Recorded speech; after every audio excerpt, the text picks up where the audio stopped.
నమస్తే అండి, welcome back to diaries of Surnareddy. హైదరాబాద్లో అపాయింట్మెంట్ తీసుకొని 2 months అయిపోయింది. హాస్పిటల్లో చెకప్ ఉంది కదా అని మార్నింగ్ 3కే బయలుదేరాము. ఆఫ్టర్నూన్ అయితే 1 o'clockకి చెకప్ ఉంది. నాకల్లా 3 కల్లా చెకప్ అయిపోతే పిల్లలతో కూడా టైం స్పెండ్ చేయొచ్చు. 1 day అక్కడ ఉండి టైం స్పెండ్ చేసి రావాలనుకున్నాము. పిల్లలు కూడా టెంపుల్కి వెళ్ళాలని ప్లాన్ చేశారండి. అలా అనుకొని వెళ్తున్నాము. ఇక్కడైతే మార్నింగ్ 7 o'clock అయిపోయింది. వాతావరణం అంతా చల్లగా ఉంది. లైట్గా వర్షం పడుతూ ఉంది. కాఫీ తాగుదాం అన్నట్టు ఆగాము. కాఫీ తాగందే నాకు డే అంతా స్టార్ట్ అవ్వదు. మాకు కాఫీ ఇచ్చేసరికి 5 minutes టైం పడుతుంది అనేసరికి చల్లగాలిలో అలా తిరుగుతూ ఉన్నాను. మార్నింగ్ ఎక్కడికైనా వెళ్తున్నామంటే నాకు నైట్ అయితే అసలు నిద్ర పట్టదండి. మీరు కూడా అంతేనా? కాఫీ అయితే స్ట్రాంగ్గా ఉంది, చాలా బాగుంది. కాఫీ తాగేసి కార్ ఎక్కగానే అలసిపోయాను. అట్లే పడుకొని అట్లే నిద్రపోయానండి. ఇంకా టైం అయితే 10:30 అయింది. డాబా దగ్గర దిగాము. ఇంకా టిఫిన్ తీసుకున్నారు పిల్లలు. దోశ, ఇడ్లీ, వడ అట్లా తీసుకున్నారు, కానీ టిఫిన్ అయితే బాగాలేదు. వేడివేడిగా బజ్జీలు వేస్తుంటే వాతావరణం అంతా చల్లగా ఉంది కదా, వర్షం పడుతూ ఉంది. అందుకే నేను వేడిగా బజ్జీలు తీసుకున్నానండి. స్పైసీగా చాలా బాగున్నాయి. మేము బయలుదేరినప్పటి నుంచి వర్షం పడుతూనే ఉంది. హైదరాబాద్కి వెళ్ళిన తర్వాత హాస్పిటల్లో చెకప్ కూడా అయిపోయింది అండి. నెక్స్ట్ డే బ్లాగ్ ఇది. పిల్లలు టెంపుల్కి వెళ్ళాలన్నా కదా అండి. ఆ టెంపుల్ ఏంటంటే స్వర్ణగిరి. వేలూరులో గోల్డెన్ టెంపుల్ ఉంది కదా అండి, ఫండ్స్ వేసుకొని ఇక్కడ కూడా కట్టారండి. మెయిన్ రోడ్ పైకి టెంపుల్ అనేది బాగా కనిపిస్తుంది. వ్యూ కూడా చాలా బాగుంది.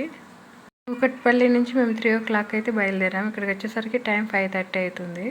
ఉప్పల్లో చాలా ట్రాఫిక్ ఉండిందండి.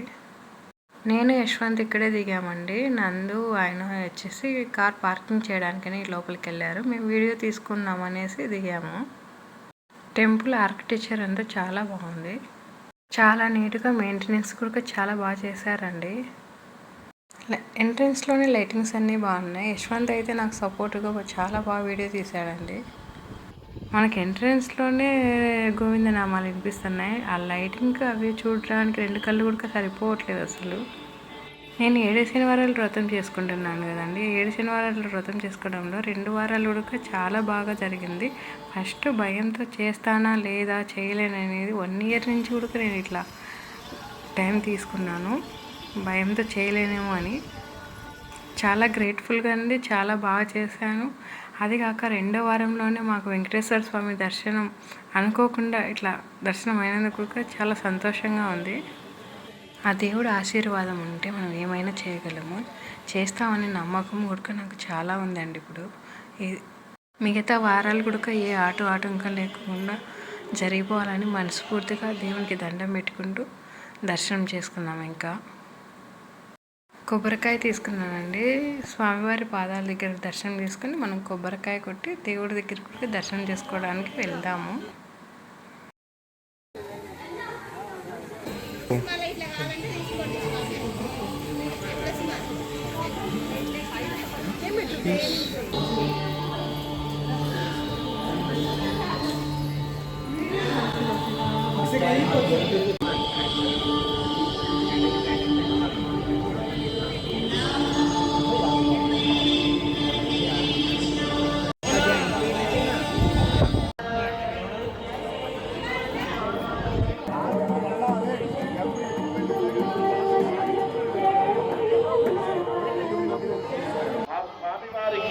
గోవింద నామస్మరణ చేసుకుంటూ ఆ రథాన్ని ముందుకు తీసుకువెళ్ళవలసిందిగా కోరు.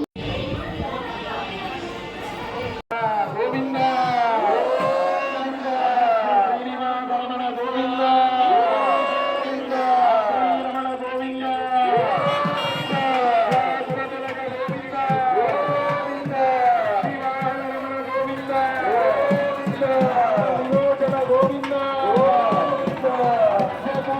గోవింద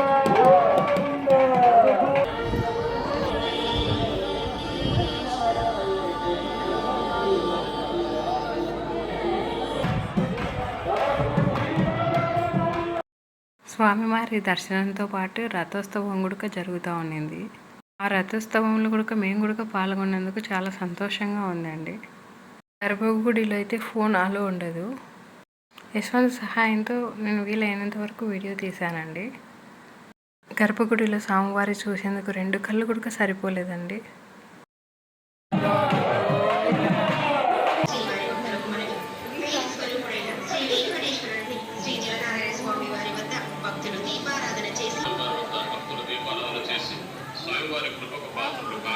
వద్ద దీపారాధన చేసి అర్చించి శ్రీమన్నారాయణుడి అనుగ్రహాన్ని పొందగలరని మనవి. జై శ్రీమన్నారాయణ. శ్రీవారి భక్తులకు మనవి. వేదికైన శ్రీ వెంకటేశ్వరుని శ్రీ జలనారాయణ స్వామి వారి వద్ద భక్తులు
చూశారు కదా అండి, నాతో పాటు మీరు కూడా.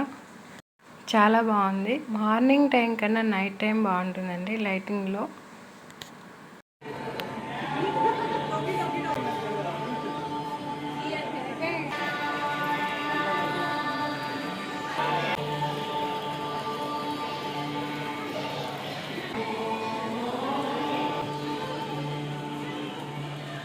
మనస్ఫూర్తిగా దేవుని చూసాము, దర్శనం చేసుకున్నాము. మీకు కూడా స్వర్ణగిరి అనేది నచ్చింది అనుకుంటా. స్వర్ణగిరిలో మా దర్శనం అంతా చాలా బాగా జరిగిందండి. నాతో పాటు మీకు కూడా చూపించినందుకు నాకు చాలా సంతోషంగా ఉంది. అలా అయిపోయిన తర్వాత నెక్స్ట్ డే వచ్చేసి ఆర్కే కలెక్షన్కి వెళ్ళి షాపింగ్ చేశాను. అక్కడ శారీస్ కూడా తీసుకున్నానండి. నెక్స్ట్ వీడియోలో మీకు కూడా చూపిస్తాను. నా వీడియో నచ్చితే లైక్ చేయండి, షేర్ చేయండి, సబ్స్క్రైబ్ చేసుకోండి. Thank you. బాయ్ అండి.